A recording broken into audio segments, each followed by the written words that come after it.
Ustadz. Waalaikumsalam warahmatullah. Semoga Ustadz selalu dalam lindungan Allah. Amin, amin ya rabbal alamin. Ustadz, apakah orang yang akan meninggal itu punya firasat? Karena ada orang yang sepertinya memberikan tanda-tanda bahwa dia itu akan meninggal. Dan memang tidak lama kemudian dia meninggal. Ada yang bilang orang kalau mau meninggal itu sudah tahu 40 hari sebelumnya. Mohon penjelasan. Ya, satu yang paling prinsip, kematian itu misterius. Itu yang paling prinsip. Ainama takunu yudrikumul mautu walaupun tumfi buruji musyayyada. Dimanapun kamu berada, kematian menjemputmu. Jadi saudara-saudara tercinta, mati itu menjemput kita. Jadi walaupun kita bersembunyi dimanapun, lari kemanapun, dia menjemput kita. Ya, menjemput. Walaupun tumfi buruji musyayyada. Walaupun kamu di tempat yang sangat aman. Tapi malaikat akan menjemputmu. Wala yuakhirallahu nafsan idza jaa ajaluha. Bila ajal tiba, seorang pun tidak ada yang bisa menangguhkannya. Jadi saya bicara prinsip dulu. Apa benar nggak ada orang yang tahu 40 hari sebelum itu dia udah ngerasa? Nah, saya akan jelaskan dulu bahwa prinsipnya mati itu misterius. Dimanapun kita berada, dia menjemput. Ingat, malakul maut itu mendatangi, bukan didatangi. Kita menghindar kemanapun, dia akan menjemput. Yang paling menarik, saudara-saudara sekalian, sekalipun kita di tempat yang dahsyat gitu, sepertinya nggak mungkin hidup, tapi kalau malakul maut belum menjemput, nggak akan mati. Coba Anda tonton berita rescue ya, penyelamatan di Turki. Kan terheran-heran. Ada bayi selama 13 hari tertimbun reruntuhan, ya, nggak meninggal. 13 hari, coba bayangkan sama Anda.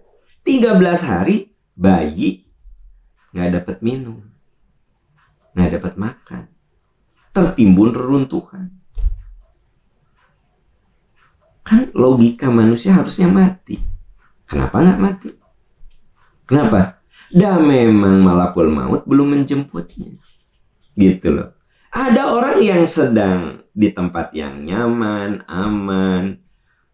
Tapi kalau malaikat menjemput, ya dia mati. Gitu loh. Nah, satu itu yang harus diyakini. Bahwa kematian itu misterius sebab dan waktunya. Kemudian yang berikutnya, mati itu misterius tempatnya. Wala tadri nafsun bi ayyi ardin tamut. Orang nggak akan tahu di daerah mana dia mati. Ya. Makanya aneh kalau orang nggak mau haji, takut meninggal. Walaupun nggak haji, ya takut meninggal gitu. Meninggal juga di sini. Jadi kita ini jangan takut dengan mati, karena kematian itu walaupun ditakuti, ya tetap bakal datang. Jadi gimana? Ya sudah, jalani hidup apa adanya. Jadi mati itu misterius sebabnya, misterius waktunya, misterius tempatnya. Itulah mati. Lalu bagaimana dengan orang yang sebelum mati itu seperti memberikan tanda-tanda? Tiba-tiba dia misalnya membuat wasiat itu, wasiat ini. Tiba-tiba dia membagikan itu, ini. Terus ngomong seperti dia itu memang akan pergi selamanya. Tapi baru kita engeh setelah meninggal. Oh, pantesannya si papa teh kemarin tiba-tiba begini gitu loh. Ya. Nah, pertanyaannya, apakah itu yang disebut dengan firasat kematian? Ya boleh jadi iya, tapi dia sendiri tidak tahu. Dia tiba-tiba pengen ngomong tentang ini.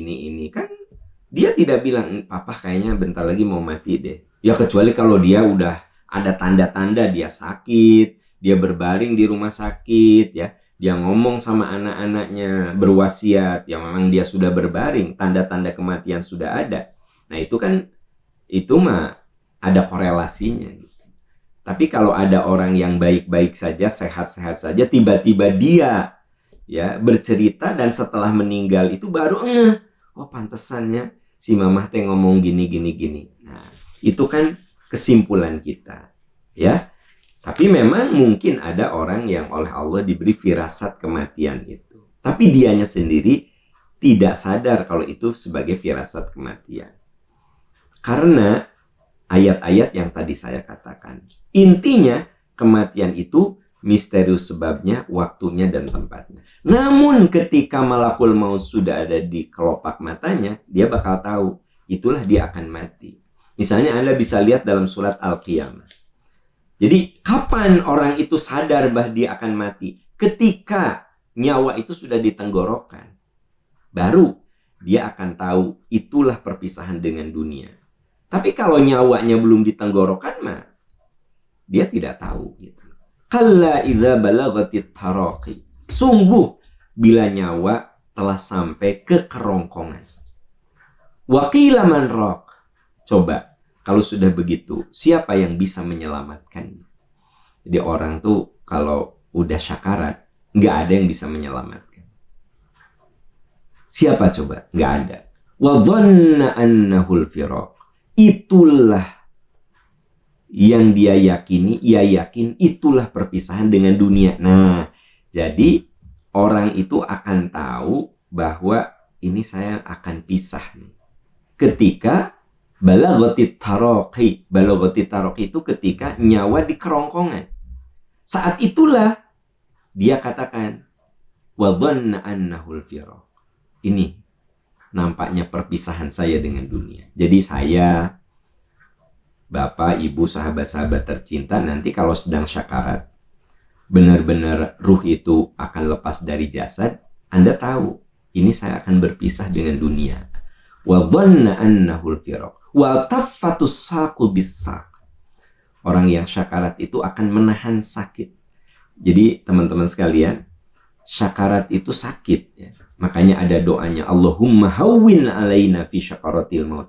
Ya Allah, ringankan saya dari sakitnya syakaratul maut. Kenapa sampai ada doa itu? Untuk menunjukkan bahwa syakaratul maut itu sakit. Makanya ada ungkapan, ya Allah, ringankan aku dari sakitnya syakaratul maut. Gitu. Nah, wa taffatus saqu bis-saq. Betis kiri, betis kanan itu menahan rasa sakit gitu. Sakit yang luar biasa. Tapi Pak Am, ada orang yang meninggalnya itu seperti tidur gitu ya. Tidur, tiba-tiba selesai aja. Iya, Anda lihatnya tidak sakit, tapi yang bersangkutan merasakan sakit. Ini dikuatkan lagi dengan ayat lain di surat Al-Anbiya ayat 35. Kullu nafsin dha'iqatul maut. Setiap makhluk yang bernyawa akan merasakan. Dha'iqah itu taste, rasa. Akan merasakan kematian. Jadi mati itu ada rasanya. Nah, itu yang pasti menurut Quran.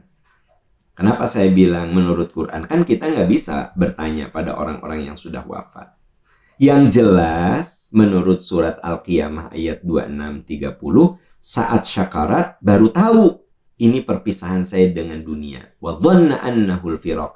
Ini perpisahan saya dengan orang-orang yang saya sayang. Dan saat itu dia menahan rasa sakit yang luar biasa.